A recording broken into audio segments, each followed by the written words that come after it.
என் அன்பிற்குரிய மக்கள், நான் பேசக்கூடாதுன்னு நினைச்சேன். தமிழ்நாட்டில் செந்தில் பாலாஜின்னு ஒரு அமைச்சரவையிலிருந்து தூக்குறாங்க. அவரை தூக்கின உடனே அவருடைய பதவியை யாரு கொடுக்குறாங்க?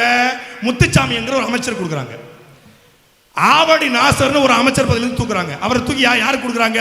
செஞ்சி மஸ்தான்னு கொடுக்குறாங்க. செஞ்சி மஸ்தான் அமைச்சர் பதவியை தூக்கிட்டு யாரு கொடுக்குறாங்க?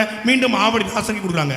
என்னைய செந்தில் பாலாஜி என்கிற கொங்கு வேளாள கவுண்டருக்கு பறிக்கப்பட்ட பதவி மீண்டும் முத்துச்சாமி கவுண்டருக்கே போனது. ஆவடி நாசரிடம் பறிக்கப்பட்ட இஸ்லாமியருக்கு பதிக்கப்பட்ட பதவி மீண்டும் செஞ்சி நாசருக்கே போனது, செஞ்சி மஸ்தானுக்கே போனது. செஞ்சி மஸ்தான் என்கிற இஸ்லாமியருக்கு பறிக்கப்பட்ட அமைச்சர் பதவி மீண்டும் ஆவடி நாசருக்கே போனது. மனோ தங்கராஜ் என்கிற இந்த மண்ணின் மகன் எங்கள் அண்ணன் நாடாரிடம் பறிக்கப்பட்ட பதவி ஏண்டா இன்னொரு நாடார் சமூகத்தை சார்ந்த ஒரு அமைச்சருக்கு கொடுக்கப்படல? நீ தான் சமூக நீதி கட்சியாடா?